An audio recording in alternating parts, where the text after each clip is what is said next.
Hello everyone, welcome to Scoring the Players. Elland Road just behind we're there, and this is Scoring the Players. As I say, let's put it this way, I don't think many will score high, shall we say, but let's get cracking everybody. Nick Pope, who only had really one shot to save with his leg later on, commanded his box really well, didn't have any issue with kicking today, which is great to see.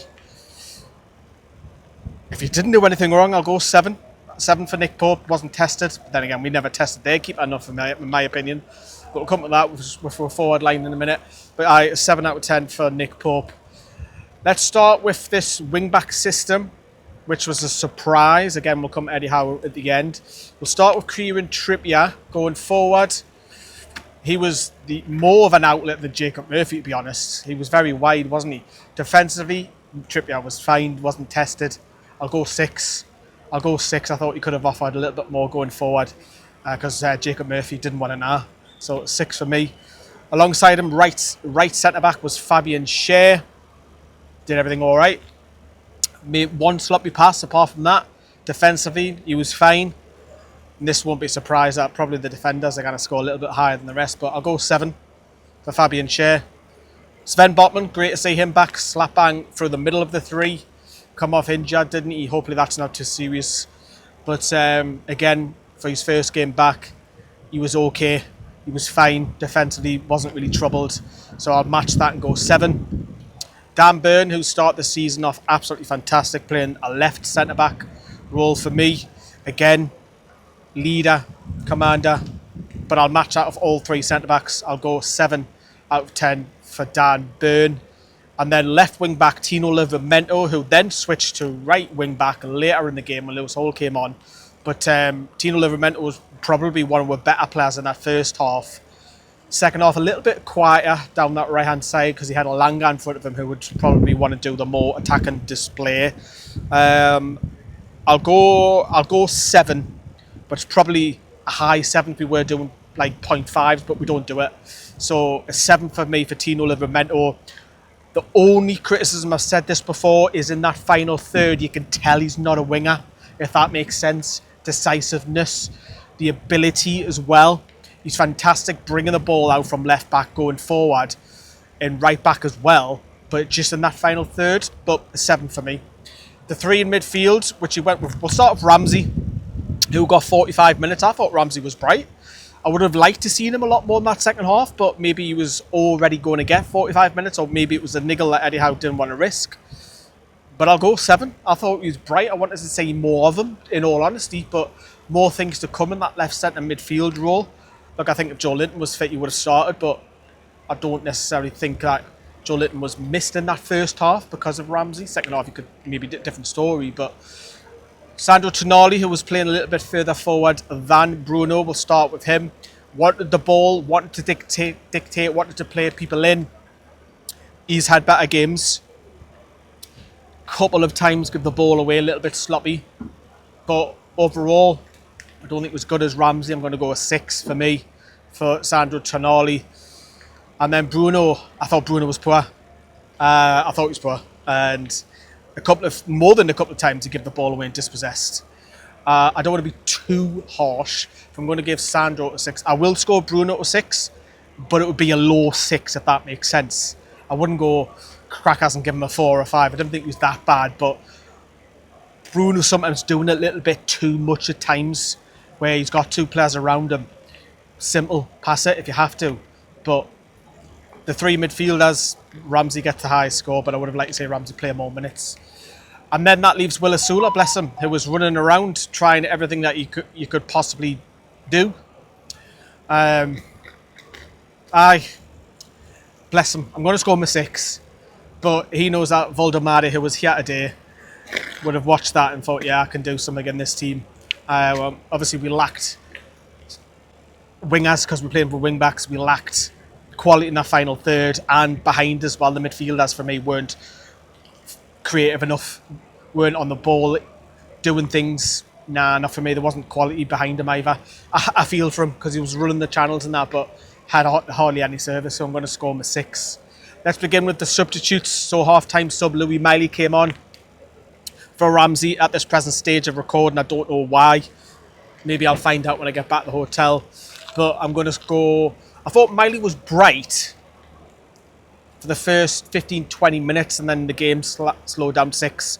I'll go 6 again for Lewis and Miley, but yeah, he's got competition for places, hasn't he? Obviously, Joe Willock not involved once more, but Ramsey's now for the door, so Miley does have a bit of competition in midfield. Thought it was a car coming behind us there.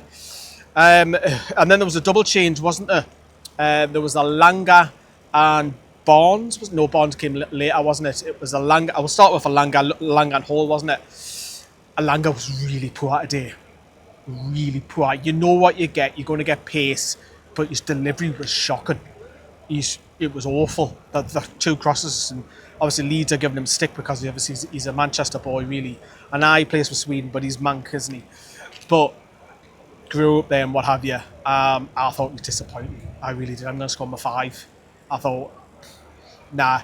You know, I don't think Elanga's had a good start to the season. And then Murphy's been given the baptism of fire, who I've just completely missed out.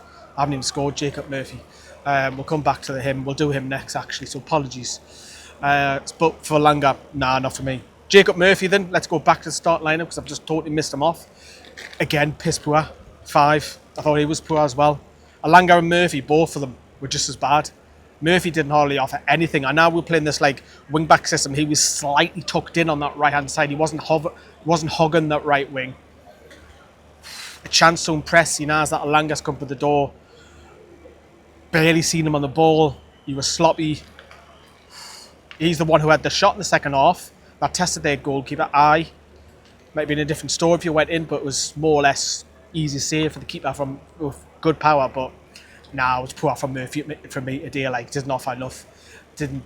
Not for me. Not for me. Let's go back to the subs. Lewis Hall. Again, bit of option. We looked a little bit, because Tino Livramento switched to the right, Hall on that left-hand side, a couple of good balls down that left flank. I'm going to score him a 6, you know. I thought he was brighter than Elanga over on the other side. I know he's changed the system and stuff when Barnes came on, but yeah, I thought Lewis Hall, for me, Lewis Hall needs to start after the international breaks and go with Livramento right back for me. I think he has to.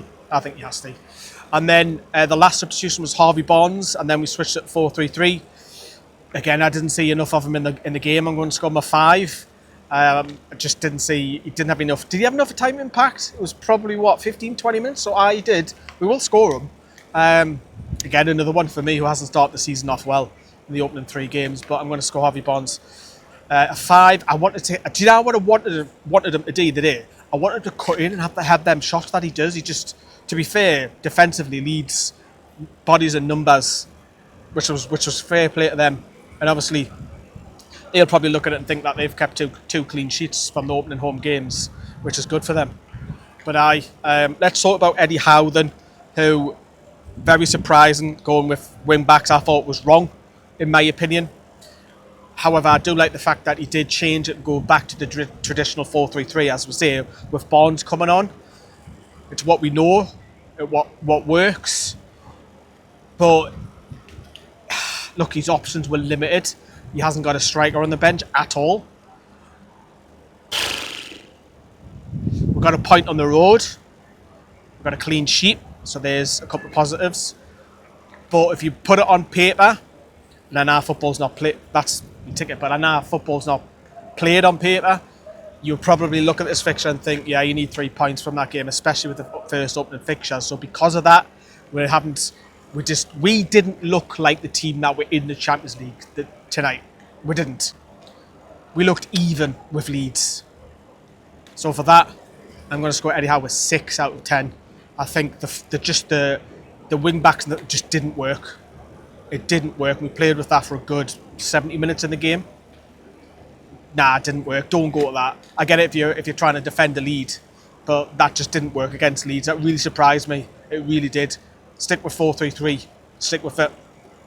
But I am going to score Eddie Howe with 6 out of 10 for me, and there'll be better performances throughout the season. We played well against Villa. We played well against Liverpool. We had a point to show from it. That was awful. That was a poor performance by Newcastle today. But we got a point on the road, and we got a clean sheet. 2 clean sheets from the opening 3. We know where the problem lies. It's at the other end, and as I say, Voldemort would have watched on there, and hopefully before deadline closes, we get another one through the door. Stay tuned for more videos coming. Yes, we've got more one-man show, then he all me. But yeah, love yous and leave yous here from Elland Road. Take care, everyone. Bye-bye.